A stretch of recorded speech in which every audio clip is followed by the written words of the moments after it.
They say opinions are like everybody has one. There's one thing that can absolutely ruin your chances of becoming all that you can be and living your dream life. And that is caring about what everyone else thinks. Caring what everyone else thinks is a form of attachment, which makes you a puppet. And in this video, I'm gonna show you how to clip the strings.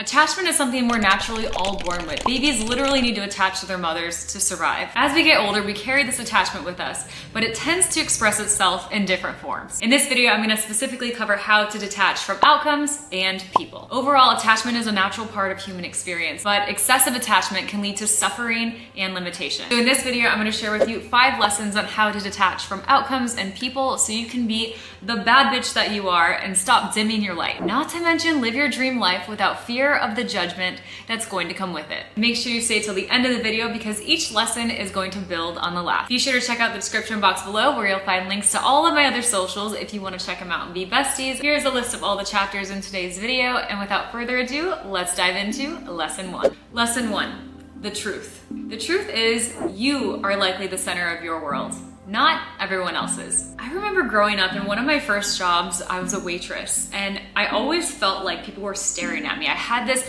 overwhelming sense that every single person's eyes was on me at all times. No matter if I was getting food from the back or if I was up at the front getting another table. I just felt like this overwhelming sense of people always staring at me. Through going to therapy in the past, I learned that this is a phenomenon called the spotlight effect.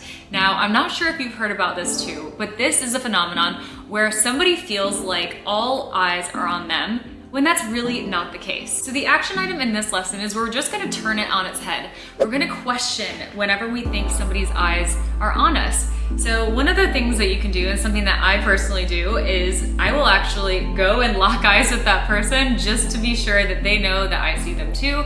Or I completely turn it on its head and I ask myself a new question. Instead of thinking, what are these people thinking about me? Or, oh my gosh, everyone's looking at me. Or, I'm annoyed people are looking at me. I then instead ask myself, is it true that they are thinking about me right now? Chances are they probably aren't. Chances are most people are in their own heads thinking about their own day and living their own lives. And they are usually the center of their world. So think about how many times you're just out and about and you are thinking of what you have to do next. Is it likely that you may look up if you're out having lunch? Is it possible that you could be looking up and then you accidentally are staring at somebody, but you're really just thinking in your head about what you have to do next that day?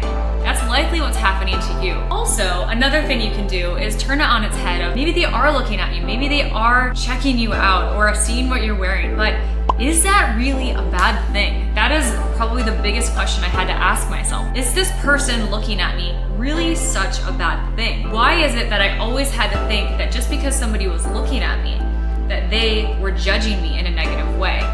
What if they are just admiring you?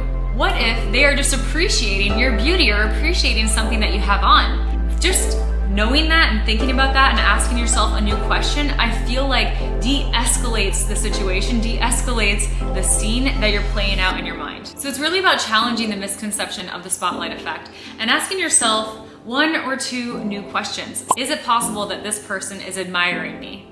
Is it possible that this person isn't even thinking about me at all? Action item, write down what question are you gonna ask yourself the next time you feel the spotlight is on you?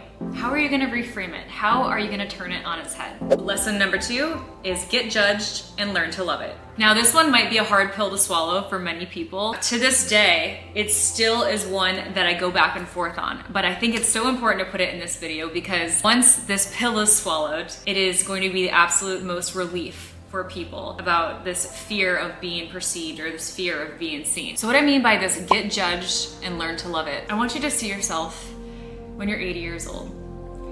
You're sitting in your rocking chair, arms resting on the sides, and you ask yourself, how did I live my life? Did I enjoy my life? Did I do everything that I wanted to do? When you're 80 years old and you ask yourself these questions, do you want to feel joy or do you want to feel regret? Which brings me back to a lesson my mom told me that her mother told her. And she said to her, your life is your responsibility. if you're not living the life that you want, it's nobody else's fault but yours. And that just stuck with me. That just sunk in. And I felt like I then had to use that information, and I felt like I had to use that as a catalyst to become all that I wanted to be. I realized that I can't care about what everyone else thinks. I don't have time to think about everyone else's opinions, because if I'm sitting there ruminating on what this person said about me or what this person thinks or what they may think if I do this, then you're not living your life for you.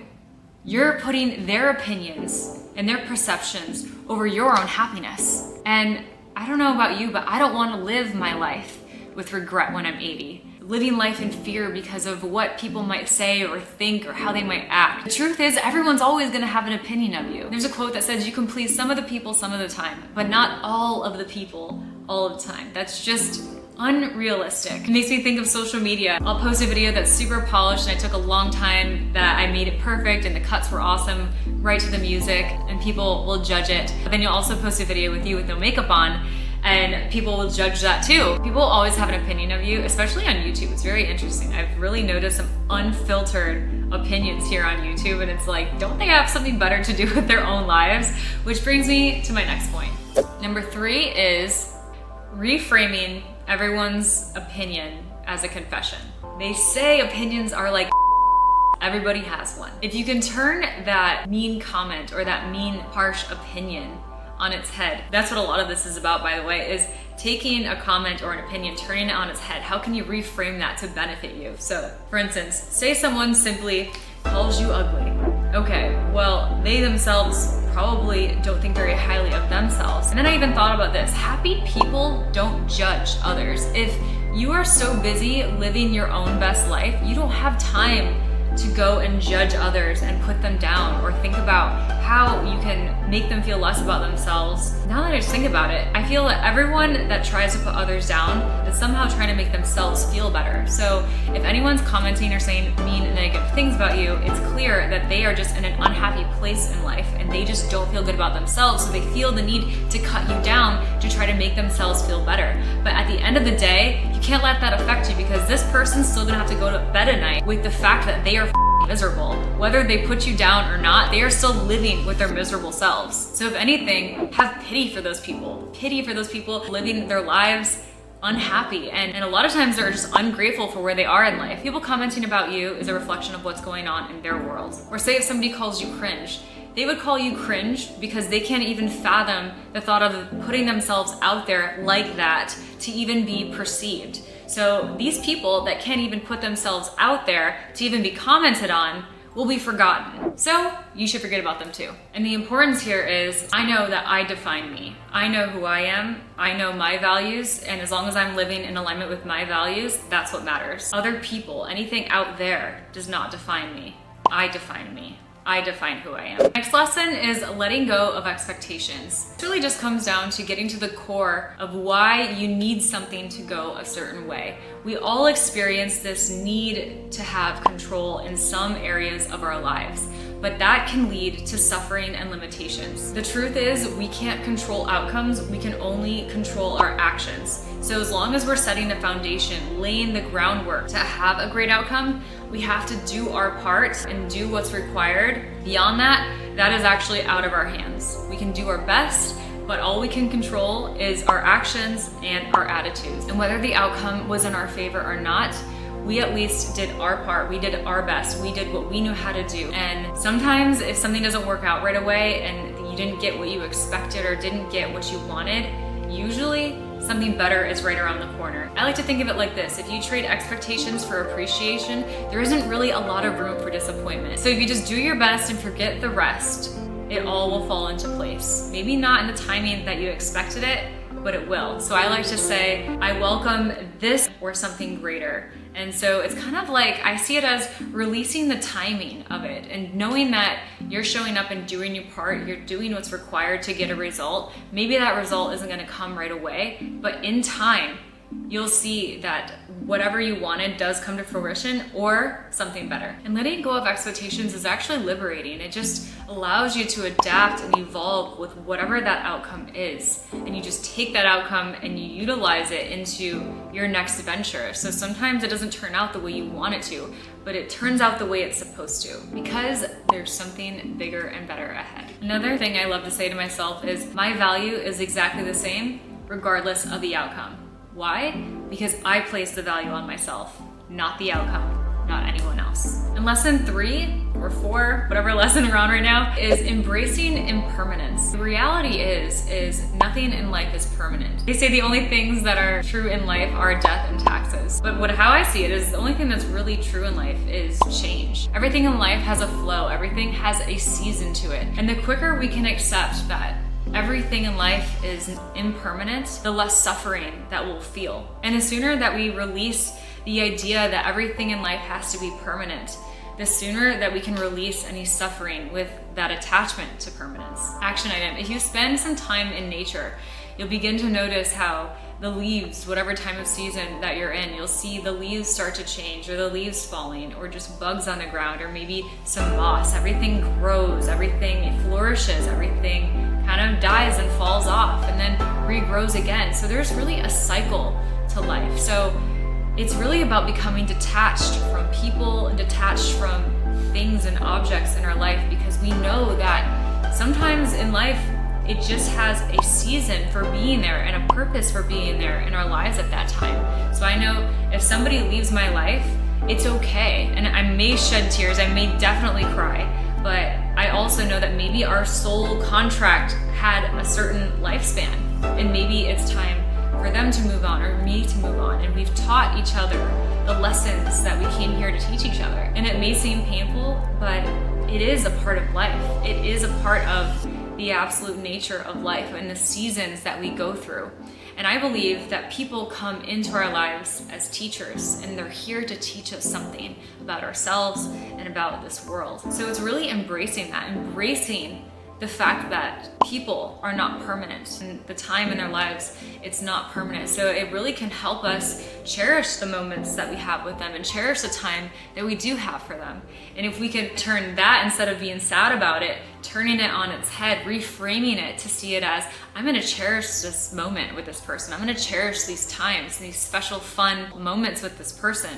And I'm gonna cherish this time with this person because I know that this may just be a season. So it brings a sense of gratitude to those moments that you're with that person, and it helps you not take them for granted. It also helps you not take that season of your life for granted. Action item: learn to let go of expectations. Release attachment to certain outcomes and learn to embrace uncertainty and change with openness. Lesson 5 is accept that you're flawed. Now, what do I mean by this? Accept that you are not perfect. Learn to love being judged. Learn to love that attention is on you, because if you're trying to grow in life, if you're trying to become all that you can be, you're bound to get attention by others in some form or another. So you can see these haters or these people talking about you as your biggest cheerleaders. And I always like to see it as turning things on its head, seeing how you can reframe it in your favor. Accept that you're flawed, accept that you're imperfect, and these are just things about you that make you uniquely you. They're not a bad thing. They're not something that you should try to hide from people. How I see it is, don't dim your light just to make others around you feel more comfortable. And what others think of you is really none of your business. And what I like to tell myself is, that's not a me problem, that's a them problem. So lesson 5 for detachment is about learning to reframe your fear. So any fear that I have, I like to take it and turn it on its head, because what we fear most, one, likely will not happen. There is, I forgot what the percentage is, but the likelihood of something that we are fearing in our minds, the likelihood of that actually coming true is slim to none. So what I like to do is turn it on its head and really play it out as if it's going to happen. So for example, if you don't like people looking at you, if you are walking and you hate the fact that people are staring at you, learn to love that. Learn to love people looking at you, because they are in the presence of such a beautiful specimen. Think about this, there are so many people in the world, and they have come across a moment in time where they are in the presence of you. Just think about that. So let's say that you have a fear of being seen, so this spotlight effect. turn it on its head. You have to learn to love it. So how you're gonna learn to love it is exposing yourself to it. This is called exposure therapy, where you are just going out and being seen a little bit at a time. So when you think somebody's looking at you, you can either look back at them and smile, or you can just tell yourself, I'm sure that they are admiring me and I'm sure that they're complimenting me. Take it even a step further and bring your attention outside of anything that's going on. And so you're not even aware that people are looking at you. Bring your attention to what you're seeing in front of you and try to pick out how many things you can see in the world around you. So you're not just focused on yourself or focused on another person, you're focused on the environment around you. Think about the colors, think about the shapes, think about anything else but yourself or that other person. I think a lot of this has come down to, it's not just about self-awareness, but awareness of the environment around you. So many people are just caught up in their heads. It's important to live out in the world and have that attention focused outward. What's been the most helpful for me is learning to love if somebody's looking at me. So instead of being annoyed or frustrated, that was really the emotion that I would most likely feel, is I would get annoyed that people are looking at me. I used to be more afraid of it. It turned into annoyance, but now I just bathe in it. And I'm like, you know what? I'm sure that they think I'm beautiful. I'm sure that they think what I'm wearing is awesome. And here's another thought. I thought about this, of even expressing that on YouTube. I'm like, oh, I bet you people will say, well, that sounds very conceited. Well, I know who I am, and I know that I'm not conceited. I know that I am an amazing person, a kind person, a loving person, and I want to share what I know. So I've learned to love people looking at me. I've learned to love people staring at me, and adding to this self-love, because as long as you know who you are and as long as you're living in alignment with the values that you have for yourself, other people's opinions don't matter. Other people staring at you doesn't matter. People come and go. People are in their own world, living their own lives. And you have to too. Action item, practice exposure therapy. Next time you are feeling seen, go ahead and look that person in the eyes and give them a smile. Or better yet, bring your attention to your outside environment so that you're looking and spotting out how many things that you can see in your environment, rather than just focusing on yourself or that other person. So I hope that you took some value away from this video. If you did, please give this video a big thumbs up. I want to get this word out to as many people as possible. Thank you guys so much, and don't forget to subscribe so you don't miss any future videos. I have so many more self-development videos for you that are just like this. So I will see you in the next one. Bye.